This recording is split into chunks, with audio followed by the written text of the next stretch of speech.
Hi, welcome to Blooming Acres. You know that expression, it's always darkest just before the dawn? I'm feeling like it's pretty dark right now. But dawn is just around the corner and things are going to get a lot better. As you can see, this poor room, there isn't much to it. All the good stuff is gone, and let me tell you, when they tore out those beautiful panels that I made with the individual flowers cut out one at a time, I think my heart skipped several beats. But luckily, Joe was kind enough to save at least one panel, and I'm hoping at some point we'll be able to find a place to either frame it or reinstall it in the sheetrock someplace. All the rest of the work had to just be sacrificed as nails were going through it into the studs, and so they're gone. But things are going to get better. Behind me is where the washer and dryer are going to go, which is great because I'll finally get them out of the kitchen, which was very convenient, but couldn't be any more unattractive in the kitchen. So that will be here behind closed doors. Directly opposite me is going to be the staircase that goes to the new upstairs. We'll have a nice ceramic tile floor here. The door is going to be completely eliminated, so the entrance into the room is going to be a lot bigger. Someday, when finances recover, of course, the window is going to become a door, and that's where the greenhouse will go. Could you imagine Blooming Acres without a greenhouse? Well, now at least we have a spot to put it. But let me show you upstairs where the master bedroom suite is going to go. This is an outrageous attic space that's going to be the master bedroom suite. And this is John Steinmetz from JCS. Thanks for joining us again, John. You're welcome. We've done a number of projects together, and John always thinks I'm crazy, but we managed to get through them and do some fun things. So you can see this is an interesting space, kind of an odd shape, but we're going to do the best we can to make it really fun. Now, tell me about the windows, the skylights, John. Why are they where they are? How did you put them in? They look a little strange. Well, there's going to be 3 skylights, and the 3 skylights will all open electrically with the remote control. Well, I can just reach under there and open them, so why do I need electric? Well, someday we're going to hopefully cut this off and make a balcony out of this, and you'll be able to overlook into the living room. That's the idea. That's the ultimate plan. But for now, we're doing everything that we can to use this as a bedroom without doing anything that prevents the balcony, right? Yes. So that's the ultimate plan, and that way we can do the whole project in 1, 2, or 3 stages, depending on how far we want to go. Yes. Now, there's a giant hole in the floor over here. Yep. What's that for? This is where the stairs will come up. They will start down in front of the window and come up a couple of steps. There'll be a landing, and then there'll come the remainder of the steps up to the top. Am I going to hit my head on the roof? No. Why?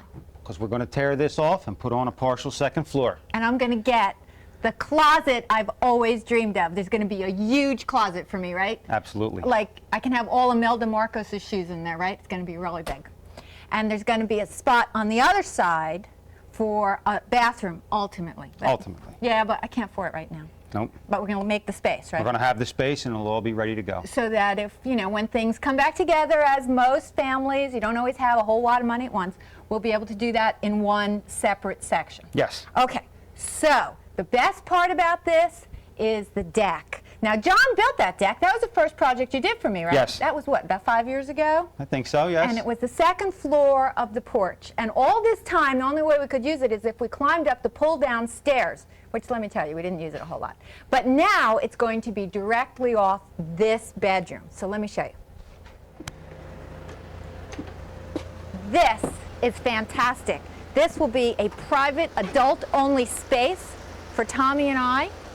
And look at that view, John. Isn't Absolutely that gorgeous? Gorgeous. I mean, really. I mean, the donkeys are laying out there. We've got the tower, the sunsets. This is going to be terrific. I'm thrilled that we did this when we did it so that we will have the opportunity to really enjoy it now. I have to say, the air conditioner is wicked ugly. What are we going to do?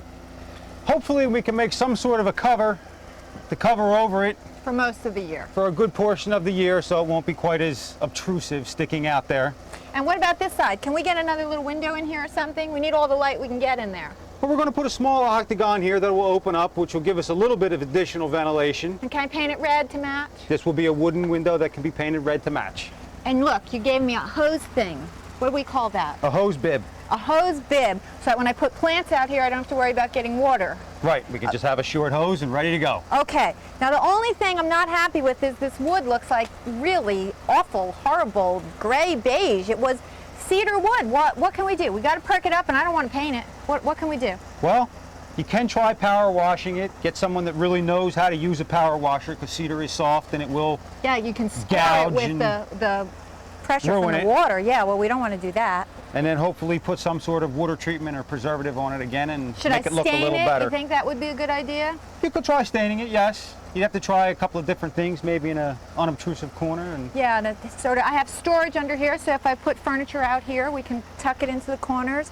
And this is going to be part of the master bedroom suite. Now, John has built all of this for me, and of course I come up with the crazy ideas, and he rolls his eyes and figures out how to do it. He's the best. So thanks for joining us. You're welcome. And thanks for doing the project. Always a pleasure, Peggy. Surprise! This is my pussy willow tree. It died. In one of the shows we made earlier this year, we actually tried to save this tree. It was leaning so severely that if we left it the way it was sure to come crashing down. So we straightened it up and did all the right things, but some of the roots had to be severed in order to get it upright, and unfortunately it didn't make it. It's such an interesting tree though. I mean, it's all twisty and contorted, and some of these branches up here are really interesting.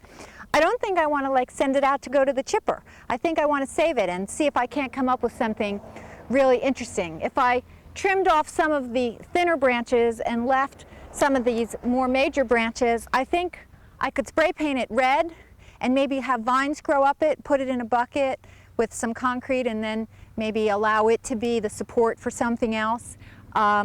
It's just too interesting to sacrifice. But we are going to go over to Village Nurseries in a little bit and find a replacement for this tree, because the bed behind me no longer has a focal point. And I was able to cut it down, and there's space right next to where it went to put in another tree, so we're going to do that. But let's let this poor guy come crashing to the ground here. Now, I've been working on this bed where the pussy willow used to go, and as you can see, I've made a nice clean edge, and I'm going to remulch this bed to help control the weeds. I've done a pretty thorough job of weeding it, and I want to also put in a few annuals. Now granted, it's very late in the season, but the annuals were on sale, and a little bit of color in here will be nice. And we've gotten rid of the weeds. You can see the remains right here of what were some pansies that have pretty much faded and aren't going to stand up to the rest of summer's heat for sure. So we will just pop in a few annuals for some color, but I want to show you a little technique for making this edge. And you can see here I have this tool, this edging tool, and I've done about 95% of the circumference of this bed. But here's the trick. The idea is to go straight down, but if you put the tool in this position, you have to go straight down. It's a little harder to press all the way down. What I want you to do is to use the point and press down this way, and it goes in much easier. And then you rotate it. And that little step makes it much easier to do the job. So you put it in at an angle, use the point as the blade, and then upright like that. It's amazing how much easier that little technique is than to try to go straight on. And the harder the ground is, the more important it is to take this approach. Oh, we've got a little piece of wood there. There we go. So I'm just going to do the last little bit, and then we're going to put some mulch, and I'm going to show you how to plant the annuals right through the organic mulch.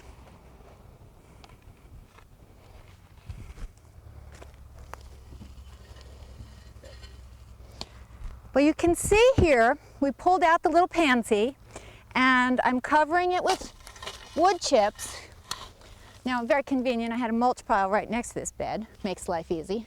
And you can see as I put the wood chips down, the overflow goes into the nice little edge created by making a valley and digging the soil out so that the mulch stays contained in the bed, doesn't overflow onto the grass, and still makes it easy to mow right up against the edge of the bed. Now certainly you can purchase edging material. That generally requires the use of a weed whacker. Also is rather expensive, but of course very attractive too. So you have to decide what works for you. In certain places we do use edging, but in other places we just take this approach.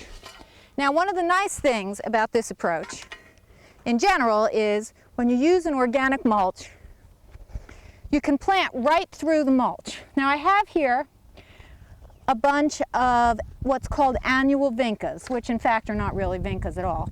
They're in 4-inch pots. They were inexpensive this late in the season, so you can afford to pick up a few and pop them in here and there without breaking the bank. But here's the nice thing about it. I'm going to reach over here, get my kneeling pad. Very handy tool. Okay, and it's as simple as this. You make the mulch nice and smooth. You stick in like that. You make a hole. Make sure the mulch doesn't go in the hole. Pull out this little plant. It has a nice healthy root system. And that's it. And it's already mulched. This is much easier to put the mulch down first than to try to mulch in between a whole bunch of small plants. Yes, you get a little dirt up on the surface, but not enough to cause any problem. You're going to have to remulch again next year anyway. So you can scatter these about, decide where you want to put them. Use the pots. I think that's kind of pretty, just like that. I have 2 colors in here. Just enough for a little color around. Perk things up. And now, as soon as I get these little guys in, we're going to go over to Village Nurseries and get a new focal point right for that spot in the center. Too bad that the Pussy Willow didn't make it, but time for something new and exciting. I'm at right now one of my favorite places in the whole world. This is Village Nursery, and this is Mike Mendanko, the owner of this fabulous place. This is a dangerous place for me. I come here, I see all this stuff. Look, Mike, look at these. They're gorgeous, and those, and what are these things that you just showed me right here? Coreopsis Sweet Dreams. Pink. It's a pink Coreopsis. I've never seen a pink Coreopsis. Okay, so I have a problem, and this is the place I came to solve it. My Pussy Willow died. My weeping Pussy Willow. It was leaning, and I straightened it, and I did everything right, and it Still died. the winter got it. The winter got it. It was a Okay. tough winter, and it's a focal point in a round bed that has junipers and some daylilies and a couple magic lilies that come out later in the season. Okay. And I need something that's going to be dramatic in the center, but not necessarily real huge and spreading because I don't want it to shade everything out underneath. Okay. You have any suggestions? Tree, shrub. A tree, you know, a tree. But Something that gets a little size to a it. little size, but not too fat. Not too, right. You got Okay. any ideas? We got 2 or 3 things. We can pull we, it like, together and take see a what look? happens. Sure, absolutely.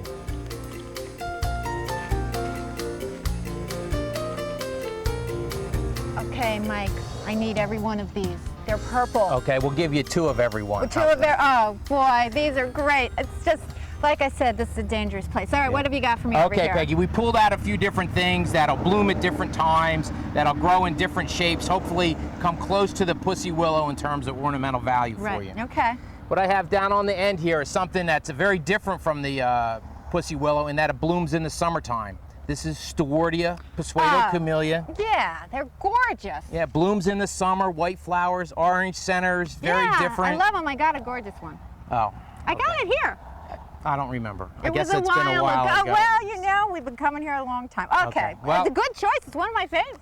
It's a great tree, that's for sure. It's got not well known, Great so it's bark too. Yep, Great bark. exfoliating bark is great. Okay. All right, what's this one? This is Arnold's Promise Witch Hazel. I thought it was a witch hazel, but I don't know Arnold. Tell me about Well, Arnold. Arnold gives you a yellow ribbon-like flower, very early in the spring, late February through the month of March, almost to the beginning of April, and That's it's very fragrant. That's a great time, but don't they need a little shade? Well, yeah, a little bit, and this year you just got to watch out because the Japanese beetles seem to be Oh, wanting to those chew 'em. Japanese beetles, they're voracious.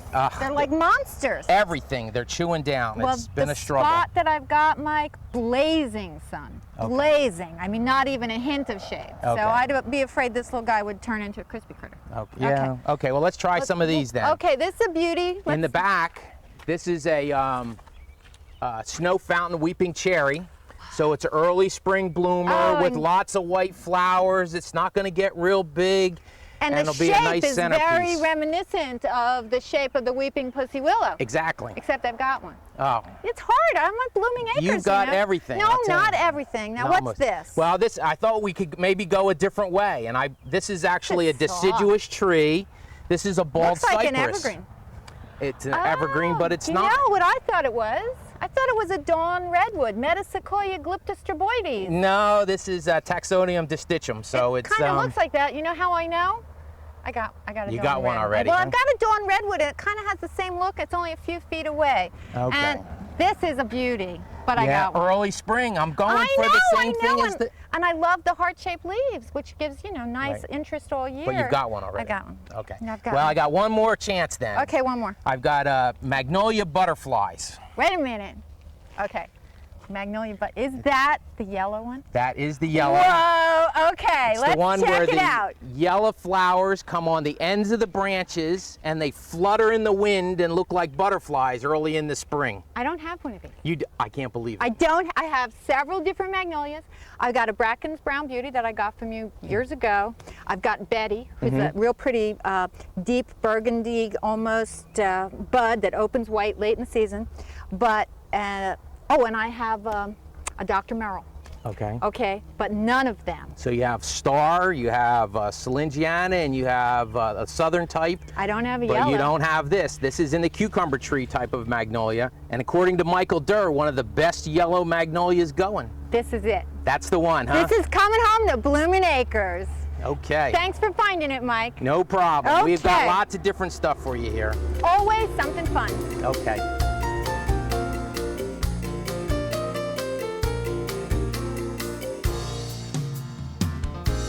Well, I'm certainly going to miss my beautiful pussy willow that was here, that lovely weeping thing that didn't make it through the winter. But this butterfly magnolia with beautiful yellow flowers is going to be its own special treat come spring. Now we'll take this little tag off that Mike had on it from Village Nurseries. And it's in the ground, it's nicely mulched, but it does look a little pale to me. And some of the flowers in this bed look a little pale also. So I think we're going to give it a little bit of fertilizer. There we go. Okay, get that thing off there. Don't need that on. And I don't generally recommend fertilizing trees and shrubs when the temperature is above 85 degrees. So if you wait until early September, one last shot with a water-soluble liquid fertilizer may be a good idea. But you don't want to do that to too many things because you don't want to encourage a burst of growth when things are supposed to be going dormant. But you can see this looks a little pale. So we're going to give it a bit of a drink. This is water-soluble fertilizer. For trees and shrubs, this particular one is 1 tablespoon per gallon. This is a 2-gallon container, always a good idea to measure. And we'll give it a good drink. Now we've had plenty of rain, so there hasn't been much occasion to need to water it lately, but this little extra bit of water certainly won't hurt. You can see it's up on a raised bed. And next spring, I'm looking forward to yellow butterfly flowers.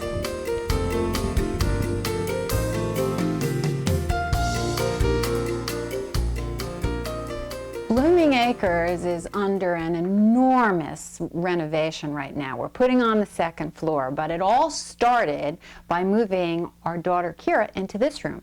If you remember at our last show, I was very busy and enthusiastically ripping out the windowsill from this window. And you can see we've replaced it with this nice large one, big enough to put things on. I think the curtains hang much more attractively on the wider windowsill. We put in these moldings up here with the corner pieces, the rosettes around all the doors as well, painted them white to contrast nicely with the deep rose-colored walls, and I'm thrilled with the way it worked out. We eliminated all the miter cuts, and I even put a substitute for a miter cut on the molding that goes underneath the window so we didn't have to miter the corners. I'm thrilled with how it turned out. If the rest turns out as well, we'll be doing really good. Let's show you.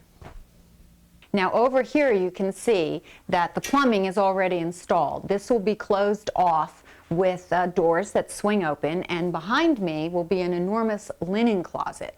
And this is the great part. there's going to be a laundry chute from my closet that drops right into here to make doing laundry easier. The doorway here is going to be completely open to the outside hall, a ceramic tile floor, and hopefully it won't look and feel like a laundry room because this will all be able to be closed off with a beautiful view out the window of Blooming Acres. Let's go up the elegant stairs and see what's going on upstairs. I'm standing in what's going to be the new master bedroom. You can see a couple of skylights have already been installed. Up here, they had to make the rafters a little bit bigger to accommodate all the necessary insulation. And up here is where the flat part of the ceiling will go. And a vent is going to come above the top for exhaust purposes for the heating system. So that's this part, but the really cool part's over there. Now in this section, the roof has actually been raised to create a full second story. Over here will be the bathroom. A little special section for the potty will go right here. And back here there will be more windows and 2 sinks, one for me, one for my husband on opposite walls, and a stall shower. Now the best part will be the clawfoot tub, which I can't wait to get. Now on this side, I want to show you the beautiful 4 windows, which are really more attractive from the outside even than the inside because they're evenly spaced and look very symmetrical. You get a beautiful view over the stairwell that looks all over Blooming Acres and the surrounding grounds, and a couple of giant closets. Can't have too many shoes. So we'll see how it progresses next time. With all the construction going on here, no room has gotten away without being touched. And in order to snake some pipes up through the cabinets, I had to take everything out. And I found something really magical tucked away in the back of one of my kitchen cabinets. Do you remember when you were a kid? These little homemade ice pops? I loved them when I was a child, and I had even forgotten I had put these away. Now they came from the Tupperware lady years ago, and as soon as I showed them to the kids, they got all excited. Now these have been filled with just fruit juice, and they're great, there's no doubt about it. But this one is special, and I'm going to show you how I made that one, which I did this morning. Now, a Jersey Fresh peach, tree ripened, absolutely delicious, but we're going to come up with a new way of using it, especially when they start to get just a little bit overripe and a little too juicy. This is terrific, so absolutely delicious. First you just peel this. Doesn't take too long. And I'm going to also add some strawberries to it. I have some frozen strawberries that we can add. And the important thing is when you get all this in there is to really blend it thoroughly, thoroughly, thoroughly, so it almost gets to a texture like applesauce. You don't want it too lumpy. Well, tiny lumps are okay because little bits of fruit in these pops are good anyway. So we'll just cut this up. Now, if you get fresh strawberries, that's great, but certainly Jersey strawberries are done when Jersey peaches come out, so you're not going to have fresh Jersey strawberries. I happen to have a whole bunch in my freezer because I like to keep them around for all kinds of projects. Strawberry lemonade, some Jell-O dishes that I make, all kinds of things. But we're going to add a couple of frozen strawberries to this. See, that's very, very juicy, so you don't even need to add water. Let me just rinse my hands here. Okay, now, frozen strawberries are over here. I just put them in this bag and put them in the freezer. We're going to whack a couple off here. There you go. I think I want more. One more. There we go. Okay.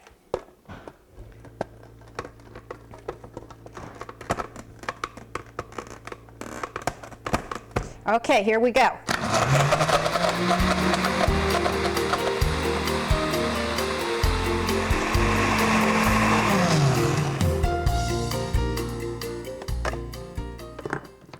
That looks just about perfect. A couple of tiny little lumps of maybe frozen strawberries still. So I discovered that it seems to take just a little less than 1 peach and a couple of strawberries. So I think if you were to try to do all 6 of these at once, that 5 good-sized peaches would be perfect. So that's really not enough for 2. Okay, let's put this lid on. Maybe a couple more drops. Remember, they will expand a little bit, so you can't go quite all the way to the top.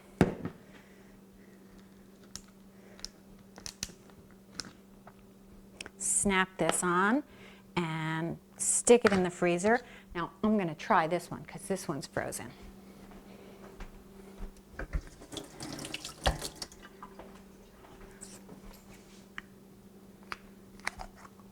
Isn't that a pretty color too? Mmm, delicious and healthy and something your kids will really enjoy and can even make themselves. Look at the gorgeous flower on this Bracken's Brown Beauty Southern Magnolia. It's called Bracken's Brown Beauty because of the brown fuzz on the back of the leaves, which indicates very often that a plant is more cold hardy than its regular relatives. This is a very cold hardy Southern Magnolia and has been at Blooming Acres for many years. But if you look on the other side, you can see winter really took its toll. I had to cut off almost 2/3 of it in the spring, and you can see there's a lot of bare wood. Over here, though, there's still some beautiful buds coming, some indicators that there had been more flowers earlier in the season, and this over here is the best part. Even though there is plenty of dead wood that needs to come off again, you can see if you look inside, there's a whole bunch of new green shoots coming. So as long as we don't get another evil winter, this baby's going to be back next year in all its former glory. Well, it just wouldn't be Blooming Acres in the summertime if we didn't have something spectacular to show you. Well, in addition to Milo, the Wonder Cat, we have these beautiful hibiscus blooming behind me.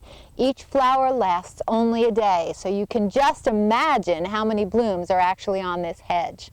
It will continue to bloom right up until frost, although the flowers will get a little smaller with each successive bloom. Now, the thing is that in the spring it comes up so late that you're going to panic it didn't make it this year. But it comes back every year, more beautiful than the year before. So thanks for joining us here at Blooming Acres. I'm Peggy, and we'll see you again next time.